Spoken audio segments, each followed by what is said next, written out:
इन चंद्रमा की गति को देखकर उनकी शीतलता को महसूस किया जा सकता है। इसी प्रकार अपने जीवन को सूक्ष्म और शांत बनाया जा सकता है। चंद्रमा की पुरानी कथाओं से अनेक भिन्न भिन्न प्रकार की कहानियां बनाई गई हैं। हमें इनकी शीतलता को महसूस करने के लिए ध्यान पूर्वक उनकी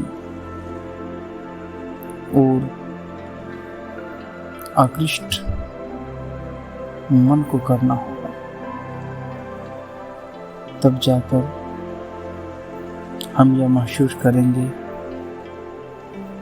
कि आखिर ये शीतलता हमारे जीवन में प्रकाश बनकर कैसे उभरती है।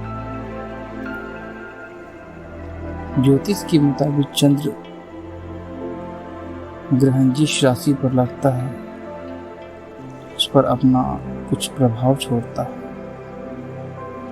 इस बार चंद्र ग्रहण अनेक प्रभावों को अलग अलग पुरानी कथाओं हमारे जीवन से कुछ फायदे और नुकसान के साथ जोड़ा गया है, परंतु सांच के आधार पर यह एक ग्रह है जो इस ब्रह्मांड को रोशनी प्रदान करती है। सांच के आधार पर अगर इन्हें देखा जाए, अध्ययन करने की जरूरत होगी, तब हम समझ सकते हैं कि आखिर किस प्रकार हमारे जीवन को इनसे जोड़ा गया है। चांद के अनेक रहस्यों में सबसे बड़ा रहस्य यह है कि आखिर चांद का जन्म कैसे हो। इसके पीछे विज्ञान के अनेक तर्क हैं और धर्म ग्रंथों की अपनी मान्यताएं हैं।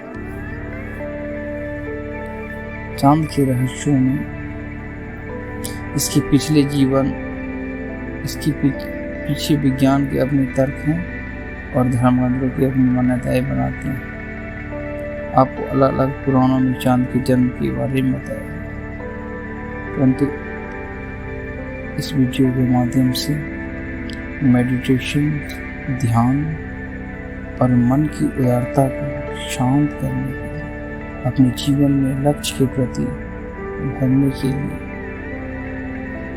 हम अपने जीवन को किस प्रकार इस चांद की भांति बनाएं जो संपूर्ण प्राणी को ज्वाला प्रदान करते हैं। अपनी शीतलता से यह महसूस करवाते हैं कि आखिर इस ब्रह्मांड को चांद जैसे की जरूरत है, इनके जैसे कार्य करने की शैली की जरूरत है। पूरी रात इन दिशा से अगली दिशा तक की सफर करते हैं। हमारे जीवन में भी कुछ इसी प्रकार दिशा बदलती रहती है। हमें ध्यान से मिली सीख के अनुसार अपने जीवन के प्रति अग्रसर रहना चाहिए। ध्यान वो शक्ति है जिसके आंतरिक शक्ति को जगाया जा सकता है। अपने जीवन में बड़े कारनामों का किया जा सकता है। अपनी सफलता को पाने के लिए ध्यान, शांत और संयम की जरूरत है, जो हमें इन प्राकृतिकों से सीखना होगा। इनकी दूरदृष्टि समस्त प्राणियों पर शुरू चमचमाता हुआ दिखती रहती है। हम महसूस करते हैं इनकी चमक उन अंधेरी रातों में जब हम अंधेरों में सफर करते रहते हैं। तब याद आता है अपनी उज्जवल जीवन। खास इसी प्रकार की अनेक घटनाएं हमारे जीवन में घटित होती हैं, तो हमारे किए हुए कर्मों को अलग अलग प्रकार से सोचने पर विवश हो जाते हैं।